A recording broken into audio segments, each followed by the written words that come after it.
முதலில் தலைப்புச் செய்திகள். அர்ஜுனாவின் கருத்தால் மீண்டும் நாடாளுமன்றத்தில் ஏற்பட்ட குழப்பம். டெத்வா சூறாவளியின் கொடூரம் 600ஆக அதிகரிக்கும் பலி எண்ணிக்கை. அரசு ஊழியர்களின் விடுமுறை குறித்து வெளியான தகவல். எதிர்பாராத நேரத்தில் குவிந்த நிதிகள். அனுரவின் இறுதி முடிவில் எதிர்காலம். விரைவில் ஜனாதிபதியிடம் மன்னிப்பு கோர உள்ள நபர். 1000 பேர் மரணம். பொய் தகவல் கூறி எம்பிக்கு எதிராக வழக்கு. அனுரவின் கடும் எச்சரிக்கை.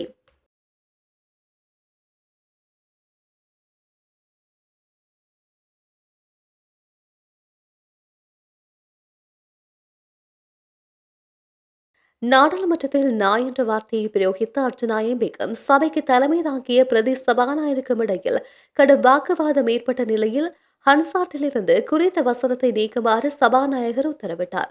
ஒதுக்கீட்டு சட்டம் மூலம் 2026 குளிர்நிலை விவாதத்தில் உரையாற்றிய போது அர்ஜுனா ராமநாதன் எம்பி இவ்வாறு தெரிவித்தார். தொடர்ந்தும் அவர் உரையாற்றுகையில், எனக்கு தெரிந்த வசனத்தை நான் பாவித்தேன், முடிந்தால் ஹன்சாட்டில் இருந்து எடுக்கவும். எனக்கு தெரிந்த சிங்களத்தில் கதைத்தேன். ஏன் நான் சிங்களத்தில் கதைப்பது உங்களுக்கு பிரச்சனையா? எப்போதும் நான் பேசும்போது நீங்கள் தடங்கள் செய்கின்றீர்கள். நாய்க்கு நாய் என்றுதான் சொல்ல முடியும். அரசாங்கத்தில் வழங்கும் ஹெப் வாகனங்கள் எனக்கு தேவையில்லை. அந்த வாகனத்தை நீங்களே வைத்துக் கொள்ளுங்கள். என்னை வெள்ளத்தில் காப்பாற்றியவர் ஒரு சிங்களவர். எனது கெப் வாகனத்தின் பணத்தை 10 லட்சம் ரூபாய் வீதம் பெருந்தோட்ட மக்களுக்கு வழங்குவது என்றால் நான் அதற்கான அனைத்து விடயங்களையும் செய்வேன். எனக்கு இப்போது எந்த வாகனமும் இல்லை. இன்று பேருந்தில் தான் யாழ்ப்பாணம் செல்வேன். நீங்கள் யாரும் பேருந்தில் செல்வீர்களா? வெட்கப்பட வேண்டும் என்றார். இலங்கையில் 25 மாவட்டங்களிலும் சூறாவளி புயல் டிட்பா மற்றும் மோசமான வானிலை காரணமாக உயிரிழந்தவர்களின் எண்ணிக்கை 607ஆக உயர்ந்துள்ளதாக அனர்த்த முகாமைத்துவ மையம் தெரிவித்துள்ளது. மேலும் 214 பேரை காணவில்லை என்று பேரிடர் மையம் தெரிவித்துள்ளது. கடுமையான வானிலையால் நாடு முழுவதும் 5,86,464 குடும்பங்களைச் சேர்ந்த 20,82,195 பேர் பாதிக்கப்பட்டுள்ளனர். கண்டி மாவட்டத்தில் அதிகபட்சமாக 232 பேர் உயிரிழந்துள்ளனர். அதைத் தொடர்ந்து நுவரெலியாவில் 89 பேர், பதுளையில் 83 பேர், குருநாகலில் 61 பேர், கேகாலையில் 30 பேர், புத்தளத்தில் 30 பேர் மற்றும் மாத்தளையில் 28 பேர் என்று பலியாகியுள்ளனர்.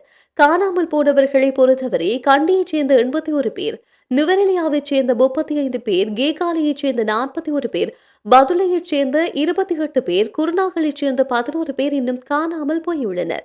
43,715 குடும்பங்களைச் சேர்ந்த 1,52,537 பேர் தற்போது தற்காலிக தங்குமிடங்களிலும் வசித்து வருவதாக அனர்த்த முகாமைத்துவ மையம் மேலும் தெரிவித்துள்ளது.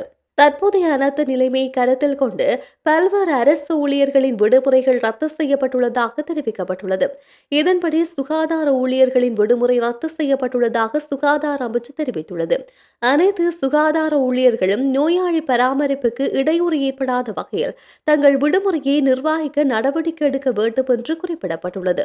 அத்துடன் போலீஸ் அதிகாரிகளுக்கான விடுமுறை ரத்து செய்யப்பட்டதாக போலீஸ் ஊடக பேச்சாளர் தெரிவித்துள்ளார். தற்போதைய சூழ்நிலையை கருத்தில் கொண்டு பல்வேறு தரப்பினர் அதிகளவான நிதியை கொடுத்து இலங்கைக்கு உதவுவதற்கு முன்வந்துள்ளதாக கொழும்பு பல்கலைக்கழக பொருளியல் துறை கலாநிதி எம் கணேசமூர்த்தி தெரிவித்துள்ளார். அத்தோடு இந்த பேரிடர் காலத்திலோ சர்வதேசத்தினுடைய ஒத்துழைப்பை போதிய அளவு இலங்கைக்கு கிடைத்ததாகவும் அவர் சுட்டிக்காட்டியுள்ளார்.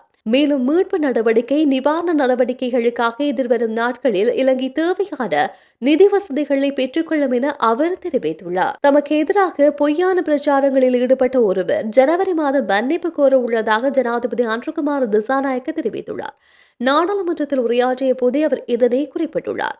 ஜனாதிபதி மேலும் தெரிவிக்கையில், எனக்கு எதிராக 15 வருடங்களாக பொய்யான பிரச்சாரங்கள் செய்தனர். நான் அதை கண்டுகொள்ளவில்லை. கடந்த காலங்களில் லேக் ஹவுஸ் நிறுவனம் எனக்கு செய்த பொய் பிரச்சாரங்களுக்கு 10 லட்சம் கொடுத்தது. இன்னும் ஒருவர் எனக்கு வெளிநாட்டில் பணம் இருப்பதாக தெரிவித்தார். அவரும் மன்னிப்பு கோரினார் என தெரிவித்துள்ளார். நாடாளுமன்றத்தை தவிர்த்து வெளியில் போலியான பிரச்சாரம் முன்னெடுக்கப்பட்டிருந்தால் நாடாளுமன்ற உறுப்பினர்களுக்கு எதிராக வழக்கு தாக்கல் செய்யப்பட்டிருக்கும் என்று ஜனாதிபதி அன்ருகுமார் திசாநாயக்க எச்சரிக்கை விடுத்துள்ளார். நாடாளுமன்றத்தின் அமர்வில் கலந்து கொண்டு கருத்து தெரிவித்த போதே அவர் மேற்கண்டவாறு எச்சரிக்கை விடுத்துள்ளார். தொடர்ந்தும் தெரிவிக்கையில், சீரற்ற காலநிலையால் நாட்டில் ஏற்பட்ட அனர்த்தங்களின் போது கம்பளையில் மாத்திரம் 1000 பேர் உயிரிழந்துள்ளதாக ஒரு நாடாளுமன்ற உறுப்பினர் தெரிவித்தார். நாடாளுமன்ற வரப்பிரசாதங்களுக்குள் மறைந்து கொண்டு அவர் இதுபோல கதைகளை கூறிக்கொண்டிருக்கின்றார். இப்படி தவறான பிரச்சாரத்தை வெளியில் வைத்து தெரிவித்திருந்தால் நிச்சயம் அவருக்கு எதிராக வழக்கு தாக்கல் செய்யப்படும். ஏனென்றால் ஹம்பளையில் அதிகளவாக முஸ்லிம் மக்கள் வாழ்கின்றார்கள். அவர்களுக்கு அரசாங்கம் மாற்றான் தாய் மனப்பான்மையை காட்டுவதாக ஒரு பிம்பத்தை உருவாக்க முயற்சிக்கின்றனர். அதற்கு நாங்கள் இடம் கொடுக்க மாட்டோம் என குறிப்பிட்டுள்ளார்.